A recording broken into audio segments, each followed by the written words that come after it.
Hello दोस्तों, एजी short hand में आप सभी का स्वागत है। यदि आप चैनल पर नए हों तो चैनल को सब्सक्राइब करें। डिक्टेशन 5 सेकंड बाद होगा।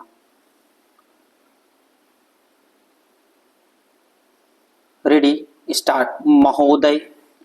यह भी विचार किया गया है कि जो व्यक्ति समाज में काम करता है, चाहे आविष्कार का काम करे चाहे दूसरा कोई काम करे, उसको उस काम में तब तक सफलता नहीं मिल सकती है जब तक कि समाज का सहयोग या समाज ने जो परिश्रम किया है या कुछ आविष्कार किया है उसका उपयोग उसको प्राप्त ना हो, उसका उपयोग वह ना कर सके। इसलिए जब भी कोई व्यक्ति किसी वस्तु का आविष्कार करता है तो आविष्कार करने में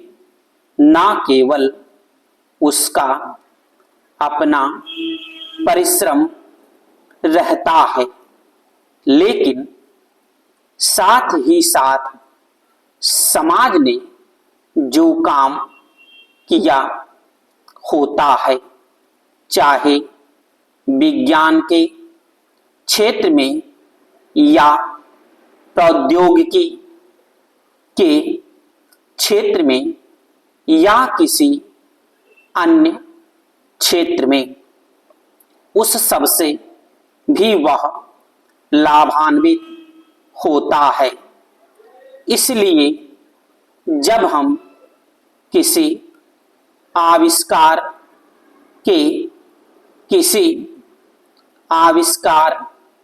के अधिकार की रक्षा करना चाहते हैं तो उसके साथ साथ यह भी विचार हमारे दिमाग में आता है, जिस व्यक्ति ने समाज की सहायता से आविष्कार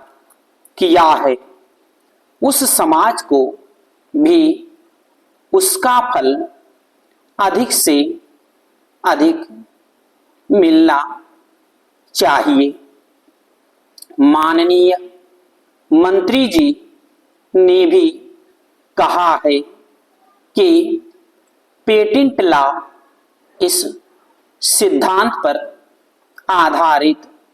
होना चाहिए। पैरा, मैं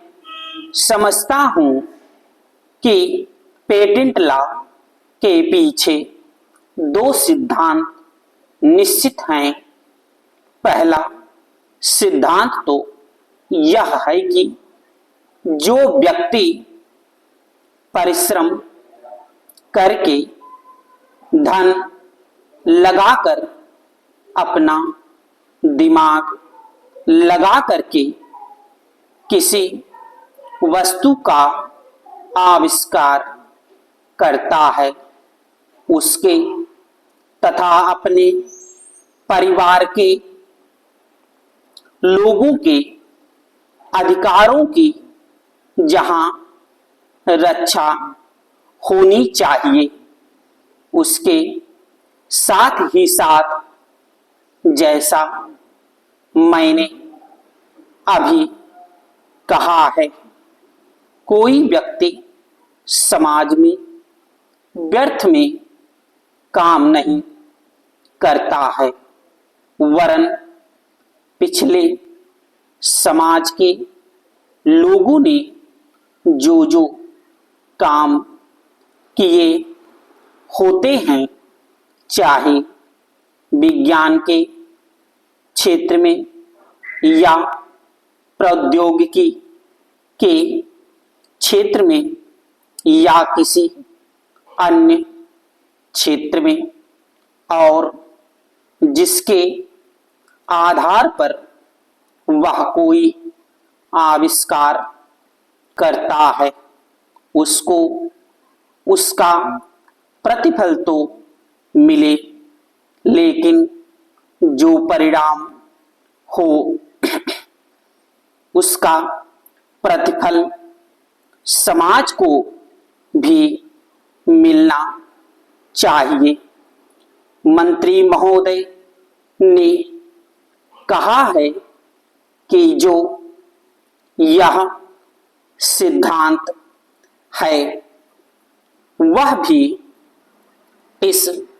विधेयक के पीछे स्थापित किया गया है, और इस बात का ध्यान रखा गया है कि जहां हम किसी व्यक्ति के आविष्कार के जो अधिकार हैं, चाहे धन के उपार्जन का अधिकार हो या प्रतिष्ठा प्राप्त करने का अधिकार हो, उसे प्रतिष्ठा का और चाहे धन का, दोनों का लाभ व्यक्ति विशेष को भी मिले।